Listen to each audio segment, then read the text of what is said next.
my toys. Hey everybody, this is D Hunter bringing another action figure review. Today we're looking at the Medicom Mafex John Wick action figure. This is from, obviously, the John Wick film, the first one. This is what appears to be the 70th action figure in the Mafex line. It's been a long wait and delays getting this guy. You may notice I purchased two of these figures. I plan to use a suited body to make it custom. When Mafex comes out with their Ra's al Ghul in the next couple months, this is pretty much the same outfit the Ra's al Ghul wore in the Batman Begins film. So let's check out the packaging. You can see the front here, we've got John Wick from the film. We've got all his accessories. He's got 2 guns, 2 heads, what appears to be 7 hands total. John Wick at the top. One side is a picture of the figure holding the gun. Another side has a picture of the figure holding another gun. Must also come with a pistol. I don't actually see that in the package. Ah, there it is. 2 of them, actually. And then the bottom, we've got barcode and a bunch of junk. On the back side, we've simply got the figure in a bunch of different action poses. Looks like it's going to be a really, really cool figure. So, with no further ado, let's open this guy up and check out just how awesome he is. Alright, well now we got this figure out of the package. Here he is with all of his accessories in their entirety. It looks like he comes with a combined total of 7 hands, 2 heads, 2 pistols, and 2 machine guns. Pretty plentiful in the accessory department. But before we look at his accessories, let's check out the actual figure. Here he is. He came wearing his beat up face at first, primary. Nice all black suit, black tie, black shirt, black jacket. Everything black, shoes, pants, belt. Looking pretty good. I am a sucker for suited figures. So this guy here is going to be really cool. I did buy 2 of them, and as I said earlier, am planning to possibly use one for Ra's al Ghul. That figure is actually already en route. And now here's the figure broken down as far as he can go with all of his removable parts and accessories laid out in front of him. And then here are both of them broken down as far as they can go. Next, let's take a look at his accessories. And one accessory I did forget to mention is he does come with the traditional Mafex stand. It's kind of like a flight stand. It can have him in lots of different action poses. I'm not much of a stand guy, so when I'm going to open this up, it's going to go in my big bin of stands, never to be seen again. Next, let's check out his hands. He has 7 hands, 4 left hands, and 3 right hands. So the first 2, completely open hands. I do like the detail that he has his wedding ring on his left hand. I know is very important point of the plot, him being, angry about his wife dying. I'm not going to probably use either of these too much. These are the ones that came on the figure. Next, we've got 2 fisted hands. And even though he does punch some people in the film, I'm probably not going to use these much either. These are probably going to be my 2 default hands. Both these appear to be able to hold a gun, and this one here can double up as a fist. And we've got one other hand, sort of semi-open, could probably hold something larger. And then here he is wearing the default hands that I've chosen for him. The rest of these hands will probably end up going to a fodder pile for possible custom or future usage. Now I must say that as I was swapping out the hands, they were very tight, kind of difficult to get on. I had to apply a lot of pressure, which I actually kind of like. The peg didn't feel like it was going to break or anything like that, but these hands are not going to be falling off. I do have a couple of other Mafex figures where the hands come off kind of easily. Not a common thing that's happened, but nice to point out that this will not be happening with this figure. Next, let's check out his heads. He does come with 2 of them. On the left here, you can see his standard head. On the right, his beat up, bloodied head. I'm probably going to predominantly use his standard head on the left-hand side, but pretty cool to have 2 different options. Here's John Wick wearing his regular head. I do like it. Likeness is pretty decent for Keanu Reeves. And then here he is wearing his beat up, damaged head, bloodied up. The likeness also is pretty good. I like it. I like it a lot. It looks like his nose might be broken. I think it's great to use as either John Wick from the film, and he sure did have a lot of bloodied up moments in the film, and you also use him as just a generic thug or mobster. Say Batman goes and beats him up, and then you can swap out his head to a bloodied up version. His suit, his overall appearance is great. I absolutely love these type of figures. He can be a civilian or a bad guy, almost anything you need him to be. And then here's each one of the John Wicks wearing a different head, as you can see how they would look next to each other. Next, let's look at his guns. And you'll have to forgive my ignorance, I couldn't tell you what exactly each one of these weapons are called. It looks like we've got 2 semi-automatic weapons and 2 pistols. The 2 automatics appear to have cloth straps, which would be pretty cool to see how they look harnessed on him. So let's check this one out first. I like it. All his guns have pretty nice detail, although they're just strictly painted solid black. So you can hold the machine gun like this.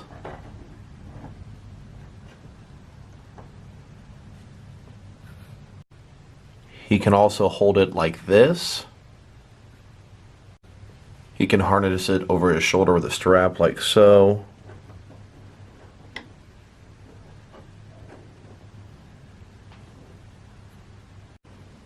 One thing he sure cannot do is hold the same gun in either one of his hands. So this gun here will only work with the trigger finger. It wouldn't fit in here. If I were to perhaps take an X-Acto knife and cut along here, I could open it up and then probably use his hand in there. We'll see what I feel like doing in the future. It'd be kind of cool to have him going hard and holding both of those weapons, going to war. But it is not an option, which means that in turn he also can't hold both these guns at the same time with either hand, because they have the same kind of handle here. Next gun to check out is going to be this one here. Looks like another semi-automatic weapon. And then here he is holding this next weapon. You can see here on the side. Looking pretty good. He can also hold his weapon this way with 2 hands supporting it. Now one way he cannot hold his weapon is with this other hand here. It's simply the base of the weapon is too big to fit inside of the opening in that hand. And then here he is holstering his weapon across his shoulder like so, hanging out a little bit low. It's possible I got this one wrong, but if he holsters it this way, he can easily pull it up, put it into his hand, and have the strap on there, kind of supporting it. And then next we've got his 2 pistols. This one looks like it might be silenced, and this one a pretty small standard one. And then here he is holding one of the pistols. Looking pretty decent. Do like the detail on this figure. I mean, he can hold his gun extended like this. I see a little cuff link here. A lot of cool stuff I keep discovering as we move on with this review. And his pistol does tuck nicely into his suited jacket here. I do really like when suited figures allow you to do that with pistols. And then here he is holding the other pistol. Of course, once again, he can extend, etc., etc. One thing pretty cool, both pistols, his trigger finger actually fits in the trigger. I do enjoy when that's a function on these type of figures. And then this pistol also can be tucked away inside his suited jacket. Really do like when figures are able to do that, holster them inside. And then just to point out, neither one of his pistols will either fit in this hand. Kind of makes me wonder, what is he supposed to hold with this hand? Because he doesn't come with anything else besides the actual weapons. Kind of odd to have an obvious hand used for holding something and absolutely nothing for it to hold. I probably will go ahead and cut that little part off between his thumb and index finger. So I went ahead and did that. I cut open his hand here. You can see I can now actually sort of stretch it open. So let's go ahead and check out if those guns fit now. Well, that worked, and now he can hold absolutely any of his guns in both his left and right hands. So next on the agenda, let's check out the height of this figure. In my experience, Mafex figures are pretty much about 6.5 or so inches. They're pretty comparable to DC Universe Classics type figures, maybe just a hair shorter. So let's see here. Looks like this guy is sitting at, I'd say maybe 6.25 inches, probably more like 6 1/8 inch. They're a little bit shorter than the Mattel figures. I do remember that's kind of what made me get interested in them when the first Mafex figure came out, which was a Dark Knight Batman. Mattel made these Movie Master figures that were a little bit shorter than DC Universe Classics figures, and I wanted to get something that was more in line with them. The Mafex figure was maybe a hair taller than Movie Masters, but wasn't quite the DC Universe Classics scale that I wanted. Next, let's check out this figure's articulation. Now, as you know, his hands and his head are both removable. Typically on Mafex figures, you can pop out the arms or the torso, but I really don't want to do that. I don't want it to encourage it to get looser. Usually once you take them out the first time, they come out a little easier moving forward, and there's no purpose for him, but I bet you if I pulled, he'd come apart. Anyway, his head can tilt from side to side, which is pretty cool. Of course, it can go around. It can look down about that far, which is not too bad, and up. Not too much, but not too bad either. It's about standard here. He's got shoulders. They come out just about 90 degrees. They're on some kind of funky ball joint, so they can go around, do all that stuff you want, complete 360. Now, they have these odd sort of drop-down feature, which, in my opinion, looks awful when it's down here, but it could potentially help you with a range of motion, depending on where you're trying to move his arm or point it. No bicep cut. Double jointed elbows, sort of, a little bit different than your traditional formula of that, but I would call them double jointed. You can see here's the top part, then here's the bottom part moving. Of course, his wrists, of course, they go around, and they're hinged as well. You can move where the hinge is as needed. Then he's got an ab crunch in here, you can see. Can move around, can tilt, can go forward and back as well. Actually, pretty nice range of motion there. Then he has another joint here, and it's not a simple waist swivel. It's kind of like a ball joint. You can see he can go forward, back, around. It's got a nice amount of range of motion. So if you want to combine all three of these, he can look down this far. Oh, there he goes. Good old Mafex figures. Of course, they just pop right back into place. But if you want to see how far you can look down, here's where his legs are standing like this. Really not bad. And then as far as upward, pretty nice as well. He'd definitely look up a building. He could bend down and pick up something off the ground, etc. Then his hips don't go out quite 90 degrees, about this far. Then go forward about that far and back really not too much, and it looks hideous when you do it. Of course, they can go around, etc. Single jointed knees. Nothing else going on down here. Of course, his feet, they can go around barely, really tight, up and down. And he's got toe articulation. Now his legs, Mafex has this thing going on where they have drop-down shoulders as well as drop-down legs. So his figure can be this tall, and he can also use his drop-down legs, as you can see, and kind of present himself in a taller fashion. Something I've always found kind of interesting about the Mafex figures. And then if you want to take his drop-down hips into consideration, when measuring him at his full capacity, it looks like it's sitting at a little hair above 6 1/4 inches. So it does make a little bit of a difference. And here they are back to back. This is the one with the hips as tall as he can be. This is the shorter version. Like I said, it doesn't make a huge amount of difference, but it is noticeable. It's probably at least 0.15 inches or so. Next, I would like to compare him to several other various Mafex figures, and then compare him to a bunch of other different action figure lines, specifically looking for comparisons with other suited action figures. And then here he is next to a couple of other more recent Mafex suited body releases. We've got Galahad and Eggsy from Kingsman. And on the far two sides here, we've got another Galahad and Eggsy that I put a Bruce Wayne Mafex head onto to make a custom Dark Knight Trilogy, Christian Bale, Bruce Wayne. A little disappointed that Eggsy was so small, but I think they do look pretty good together. I do think these guys have slightly more expensive suits on, but I'm not going to lie, this guy looks way cooler. Here he is next to a Mafex Jonathan Crane and a Harvey Dent suited action figures. Of course, both of these can be turned into Scarecrow and Two-Face, but like I said before, I'm quite a sucker for suited action figures. They can be used for so many things in your collection. Here are a couple of these Bank Robber Joker figures. I use these as Joker Thugs in my action figure collection. I've always thought these are a pretty cool action figure.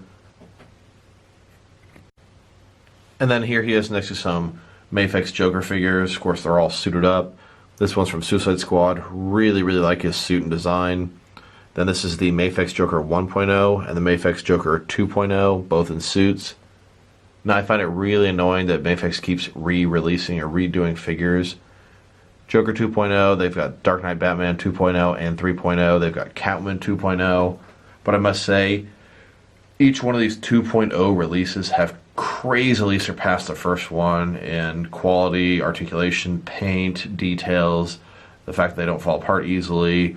So I must say, if you're on the fence about getting it because you have the first one, the second one is killing the first one. Next, I'd like to compare him to several other different various action figure lines to see how he fits in both style-wise and scale-wise. Like I said before, I'm going to be focusing predominantly on suited action figures.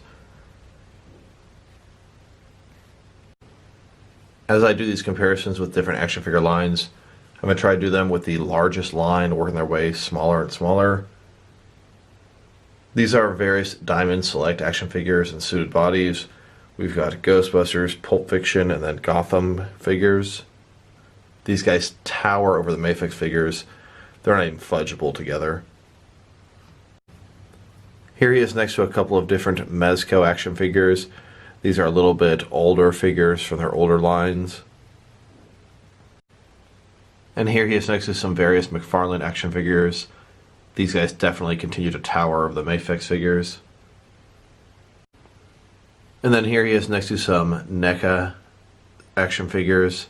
Once again, they're continuing to tower over the Mafex. And then here he is next to some DC Direct and DC Collectibles action figures. Here he is next to some Mattel wrestling figures, continuing to be out of scale with Mafex. Here he is next to some Mattel DC Universe Classics and Multiverse figures. Getting closer, you can definitely fudge the Mafex guys in, but they're still a little bit shorter. Here he is next to some Hasbro Marvel Legends figures. You can see he blends in size-wise pretty nicely with them.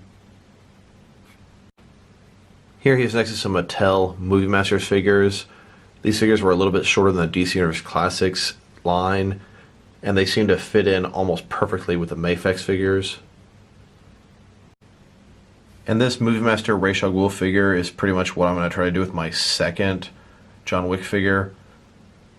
When the Ra's al Ghul in his ninja costume comes out, which, like I said before, is already on its way in the mail to me right now, I'm going to take his head off, pop it on him, and this is the suited body I'm kind of going for. Notice it's all black, has a black tie, very similar to this one.